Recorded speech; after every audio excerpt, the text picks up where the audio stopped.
이 갈멜산에서 바알의 선지자들이 그들이 섬기는 바알의 이름을 부르짖고 또 광란의 춤을 추면서 자기 몸을 칼로 베기까지 하면서 기도를 드렸는데도 아무런 응답이 없었습니다. 그리고 이제 엘리야가 기도를 드리는 차례입니다. 백성들을 자기 앞으로 가까이 오라고 합니다. 바알의 무능함을 본 백성들이 엘리야 앞에 순순히 가까이 나오죠. 그리고 먼저 하는 일이 무엇입니까? 여호와의 제단을 수축하되 그랬습니다. 목사님 제목 내려주세요. 여호와의 제단을 수축하되 이렇게 됐습니다. 갈멜산에는 여호와의 제단이 있었다는 얘기입니다. 그런데 그 무너진 제단이 되어버렸습니다. 왜냐하면 이세벨이 바알 숭배를 전국에 퍼뜨리면서 여호와의 제단을 다 무너뜨렸기 때문에 그렇습니다. 제단이 무너진 것은 그들의 신앙이 무너진 것을 의미하는 것입니다. 이 갈멜산 전투는 단지 한 번의 이벤트로 끝나는 행사가 아니라 이스라엘 백성들의 신앙을 다시 회복시켜 주시는 하나님의 일이기 때문에 엘리야는 그 뜻을 알고 무너진 제단을 수축하라 이렇게 했던 것입니다. 하나님을 향한 신앙과 예배가 다시 살아나야 한다는 것입니다. 그리고 어떻게 하느냐? 어떻게 제단을 다시 쌓느냐? 이 31절 말씀을 함께 읽겠습니다. 야곱의 아들들의 지파의 수요를 따라 엘리야가 돌 12개를 취하니 이 야곱은 옛적에 여호와의 말씀이 임하여 이르시기를 내 이름을 이스라엘이라 하리라 하신 자더라 그랬습니다. 하나님께서 야곱의 이름을 이스라엘이라 바꿔주셨죠. 그리고 그의 12 아들들을 이스라엘 나라의 12지파의 조상으로 삼아주시는 그 하나님. 그러니까 야곱의 이름이 이스라엘의 이름이 언급된 것은 이스라엘 백성들의 신앙의 정체성과 정통성을 기억하게 하는 일인 것입니다. 우리를 이스라엘 안에서 불러주신 하나님, 그리고 언약을 맺으신 하나님, 그리고 광야를 통과하게 하시고 요단강을 건너게 하시고 이 땅에 심으신 그 하나님께로 돌아오라 하는 것입니다. 그리고 제단을 그 야곱의 아들들의 수요를 따라서 그 신앙의 정통성을 따라서 돌 12개를 취하여서 제단을 쌓고 그 제단 주위에 도랑을 팠다 이렇게 되어 있습니다. 그러면서 하는 일이 33절입니다. 함께 읽겠습니다. 또 나무를 버리고 송아지의 각을 떠서 나무 위에 놓고 이르되 통넷에 물을 채워다가 번제물과 나무 위에 부으라 하고 예상하지 못했던 일을 그가 명령하는데 그 번제라고 하는 것은 불이 내려져서 불로 다 태워서 드려지는 제사인 것입니다. 그런데 거기다가 물을 부으라 이렇게 했습니다. 나무에도 물을 붓고 재물에도 물을 붓고 통넷을 가져다가 물을 부으라. 그러면 불이 붙기 더 어려운 조건이 되는 것이죠. 거기에서 더 나아가서 다시 한번 물을 부으라. 그리고 또다시 세 번째로 물을 부으라 이렇게 되어 있습니다. 통넷으로 물을 3번 부으니까 12통 물이 제단에 부어지게 되었습니다. 그러니까 어떻게 됩니까? 우리 35절 말씀 함께 읽겠습니다. 물이 제단으로 두루 흐르고 도랑에도 물이 가득 찼더라 이렇게 됐습니다. 도랑에까지 물이 가득 찰 정도로 흥건하게 모든 것이 다 젖어버리고 물이 가득 찬 상태. 사람이 어떻게 불을 붙일래야 붙일 수가 없는 그런 상태가 되었다 하는 것입니다. 하나님이 이곳에 불을 내려주실 텐데 그것은 확실한 하나님만이 하실 수 있는 하늘로부터 임하는 그런 불이 될 것이다 하는 것입니다. 하나님이 얼마나 놀라운 일을 벌이실 것인지 그것을 그 눈으로 확인하고 목도하고 하나님께 영광을 돌리라 하는 것입니다. 하나님께서 역사하시는 그 자리는 우리가 생각할 때에는 더 어려운 조건, 더 응답되기 힘든 그런 상태와 상황으로 우리를 이끌어 가실 때가 있다는 것입니다. 우리는 그 일을 잘 깨닫지를 못합니다. 왜 정반대로 이끄시는가? 하나님의 능력이, 하나님의 영광이 얼마나 놀라운가를 우리에게 보여주시기 위해서인 것입니다. 그래서 우리의 생각대로 일이 진행되지 않을 때에도 우리는 절대 낭망해서는 안 되는 것입니다. 그때 더 큰 역사, 더 큰 영광을 보여주시는 하나님이신 줄 믿으시길 바랍니다. 이제 엘리야가 하나님 앞에 기도를 드리기 시작합니다. 36절 말씀 함께 읽겠습니다. 저녁 소재 드릴 때에 이르러 선지자 엘리야가 나아가서 말하되 아브라함과 이삭과 이스라엘의 하나님 여호와여, 주께서 이스라엘 중에서 하나님이신 것과 내가 주의 종인 것과 내가 주의 말씀대로 이 모든 일을 행하는 것을 오늘 알게 하옵소서. 아멘. 바알 선지자들이 그들의 신에게 기도했을 때는 광란적인 행위를 하면서 그렇게 몸부림을 쳤습니다. 그런데 엘리야는 하나님의 언약을 붙들면서 기도를 드리고 있습니다. 아브라함의 하나님, 이삭의 하나님, 이스라엘 야곱의 하나님 여호와여, 주께서 이스라엘의 참 하나님이신 것을 알게 하여 주옵소서. 이 기도가 참 중요한 기도인 것입니다. 이 백성들, 전혀 하나님을 다시는 섬기지 않을 것 같은 이 백성들, 멀어져도 너무 멀리 떠난 이 백성들,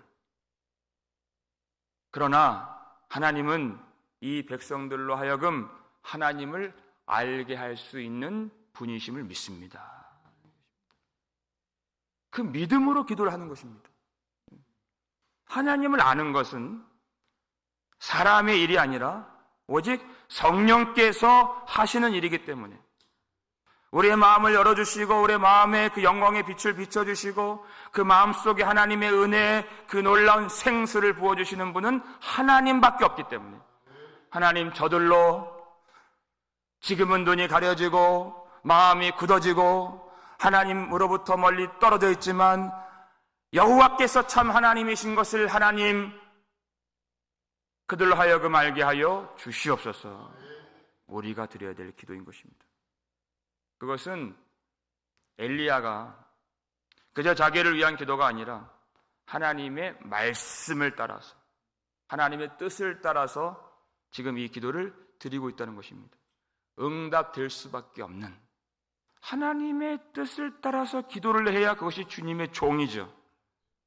그저 나의 소원과 나의 어떤 유익을 위해서 기도하는 것이 아니라 하나님의 말씀이 내 속에 들어와서 하나님께 올려드리는 것, 말씀이 내려와서 그 말씀대로 다시 올려드리는 것이 기도인 줄로 믿으시길 바랍니다.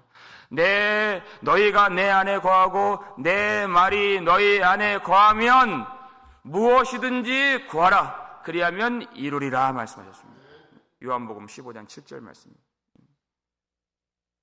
주님의 말씀이 내 속에 거할 때 무엇이든지 구하라. 그건 잘못될 수가 없는 기도이기 때문에 그리하면 내가 다 이루리라 그랬습니다. 주님의 종이 되어서 하나님이 이 일을 얼마나 기뻐하십니까? 이 백성들이 하나님을 아는 것은 하나님의 소원인 것입니다. 그러니까 우리가 기도할 때 이것이 단지 나의 개인적인 소원을 드리는 것인가, 아니면 하나님의 나라를 구하고 하나님의 원하시는 뜻대로 말씀대로 구하는 기도인가를 분별할 줄 아는 그런 주의 종의 기도가 있기를 주님의 이름으로 축원합니다. 그리고 간절히 기도를 드립니다. 37절 말씀 함께 읽겠습니다. 여호와여 내게 응답하옵소서. 내게 응답하옵소서. 이 백성에게 주 여호와는 하나님이신 것과 주는 그들의 마음을 되돌이키심을 알게 하옵소서. 아멘. 간절히 하나님 앞에 여호와여 응답하옵소서. 여호와여 응답하옵소서. 여호와는 유일하신 참 하나님이신 것을 알게 하시고, 그리고 여호와는 이 백성들을 다시 되돌이키시는 분이심을 알게 하옵소서. 이 백성들을 다시 돌아오게 할 수 있는 능력이 있으시고, 그리고 그들이 범죄하고 하나님을 모욕하고 그들이 하나님의 마음을 아프게 해드렸다 할지라도 다시 돌아오는 백성들을 불쌍히 여겨주시고 은혜를 베풀어 주시고 용서하시고 그 넓은 사랑의 품으로 다시 끌어안아주시는 자비로운 하나님이신 것을 그들이 알게 하여 주시옵소서. 여러분, 회개하고 돌이키는 사람들이 아는 그 분명한 사실이 무엇입니까? 하나님의 사랑을 알기 때문에 회개를 하는 것입니다. 하나님이 나를 받아주시지도 않고 하나님이 나를 그렇게 용서해 주지도 않는 분이라고 믿는다면 어떻게 돌아오겠습니까? 탕자가 아버지께 돌아올 때 그 아버지가 얼마나 자비로운 아버지인가, 그 품꾼들에게까지도 사랑을 베푸는 그 아버지인 것을 알기 때문에 그는 그 아버지의 사랑을 의지하고 돌아온 것입니다. 오직 나는 주의 사랑을 의지하오니 나의 마음은 주의 구원을 기뻐하리이다 라고 했습니다.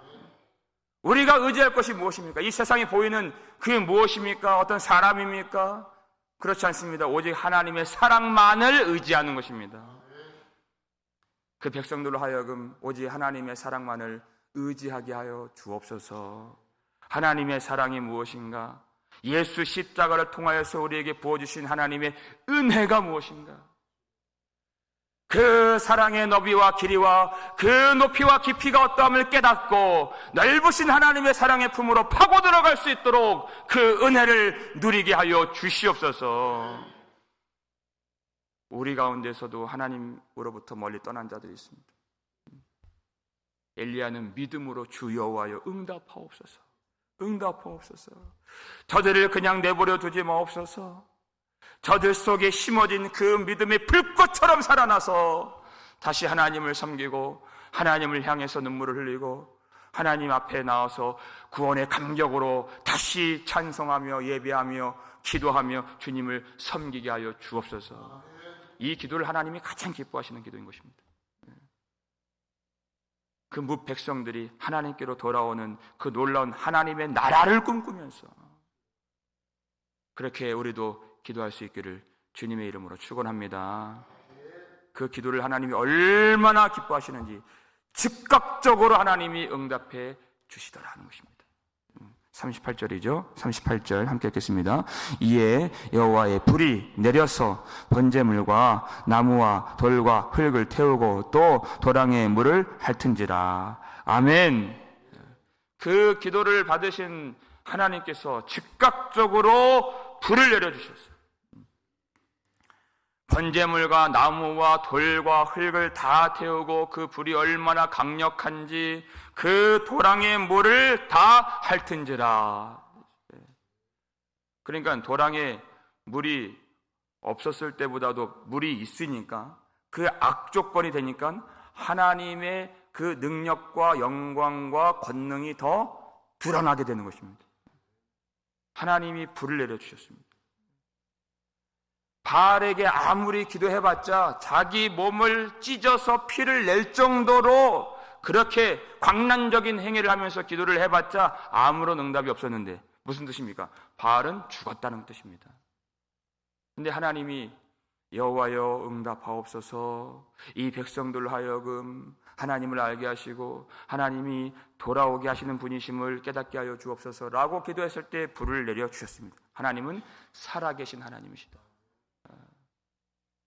그 불을 내려 주신 것은 이 백성들이 하나님을 깨닫고 다시 돌아오기를 원하시는 불꽃 같은 하나님의 사랑의 마음으로 내려주신 불인 것입니다. 그 도랑까지 다 태워버리셨어요. 얼마나 이 백성들을 사랑하시는가. 그렇게 하나님을 배역하고 하나님을 모욕하고 하나님을 버리고 우상을 섬기며 그 앞에 자기 마음을 쏟아부었던 이 백성들, 가차없이 버려도 할 말이 없는 이 백성들 버리지 아니하시고 이 백성들을 돌아오게 하시려고 불을 내려주신 하나님.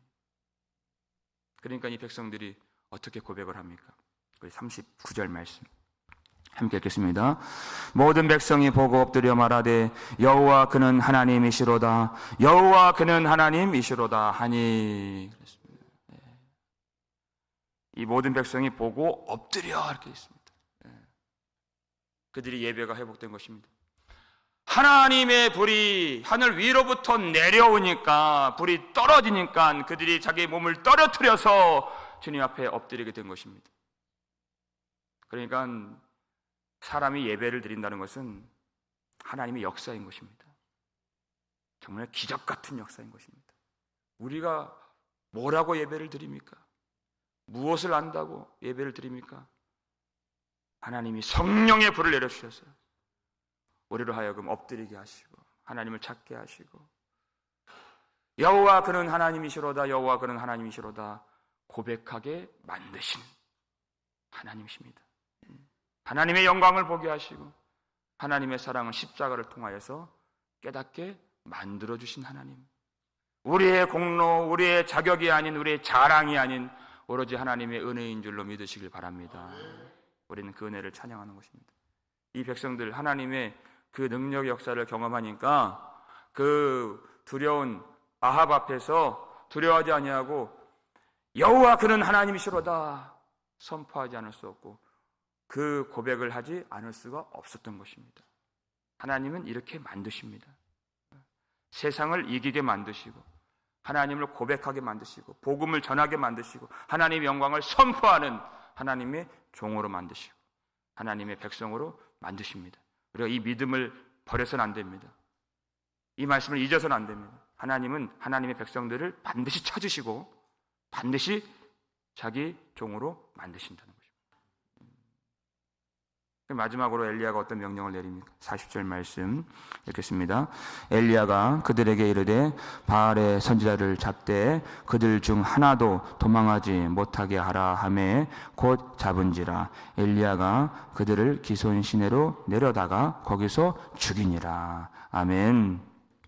이 승리의 여세를 몰아서 그 바알 선지자들 450명을 다 잡으라 명령하고 기손 시내로 내려가서 그들을 죽이도록 명령하는 것입니다. 그러니까 엘리야가 이 갈멜산 전투를 벌인 것은 사생결단의 전투를 벌인 것입니다. 자기 목숨을 걸었다는 뜻입니다. 만약에 응답이 없었다면 엘리야가 죽었을 것입니다. 그러나 이 전투에서 하나님이 승리하셨기 때문에 엘리야는 살 수 있었고 이제까지 백성들을 미혹하고 여호와의 제단을 무너뜨리고 주의 선지자들을 잡아다 죽인 그 일에 쓰임받았던 이 바알 선지자들을 다 잡아서 죽이도록 했던 것입니다. 이것은 최후의 심판에 대한 모형인 것입니다. 앞으로 이런 일들이 나타나게 될 것이다. 요한계시록 20장 10절 보니까 거짓 선지자들, 우상을 숭배하는 자들, 그들을 다 불과 유황의 못으로 던지신다. 이 말씀이 나와요. 하나님이 반드시 이 일을 하신다. 하나님이 반드시 승리하신다 그 뜻입니다. 아무리 미혹하는 자가 있고 아무리 교회를 박해하는 자가 있고 아무리 하나님을 대적하는 자들이 이기는 것처럼 보이는 세상이라도 그들이 승리하지 못할 것이고 반드시 우리 하나님이 승리하심을 믿으시길 바랍니다. 여러분, 그 숫자를 보지 마십시오. 바알 선지자는 450명, 아세라 선지자는 400명, 엘리야는 단 1명이었습니다. 그러나 두려워하지 마십시오. 세상에 나아가면 믿는 자들은 항상 소수이고 믿지 않는 자들은, 위협하는 소리들은 항상 다수입니다. 그러나 우리는 아무것도 두렵지 않은 것입니다. 바울이 로마서 8장 31절에서 말했던 것처럼 여호와가 우리를 위하시면 누가 우리를 대적하리요 그랬습니다. 하나님이 우리를 위하시는데 누가 우리를 위협할 수 있겠습니까? 하나님이 우리를 만지지도, 그 어떤 자가 우리를, 악한 자가 만지지도 못할 만큼 우리를 지키시고 교회를 보호하시고 하나님이 홀로 그의 나라를 이루어 가시는 줄을 믿으시길 바랍니다. 우리가 그 하나님의 영광을 바라보면서, 여러분, 우리의 삶의 터전이 엘리야가 서 있는 갈멜산과 같은 것입니다. 세상의 소리와 세상의 위협과 세상의 핍박과 공격들이 항상 있는 우리의 갈멜산에서 우리가 세워야 할 무너진 여호와의 제단을 수축하고 먼저 예배가 회복되는 우리의 삶이 되기를 주의 이름으로 축원합니다. 그리고 하나님의 약속을 붙들고 주의 말씀을 의지하여서 하나님이 원하시는 그 기도를 드릴 수 있는 주님의 종으로 그 갈멜산에 서 계실 수 있기를 바랍니다. 그 기도는 무엇보다도 하나님, 이 백성들을 다시 돌아오게 하여 주시옵소서. 하나님이 누구신가, 주 예수님이 누구신가, 그 십자가 복음과 하나님의 은혜와 사랑을 다시 깨닫고 되돌아올 수 있도록 그들의 마음을 붙들어 주시옵고 그들의 발걸음을 주님 인도하여 주시옵소서. 하나님이 그 기도를 응답해 주실 줄로 믿습니다. 하나님이 우리에게 성령의 불을 내려주시고 다시 하나님 앞에 엎드리게 하시고 하나님의 나라를 세워 주실 때 우리는 그 하나님의 영광 앞에서 우리가 서 있는 우리의 갈멜산에서 여호와는 하나님이시로다, 여호와는 하나님이시로다 고백하며 찬송하며 하나님께 영광을 돌릴 수 있는 그런 은혜가 있는 우리의 삶이 되기를 주님의 이름으로 축원합니다.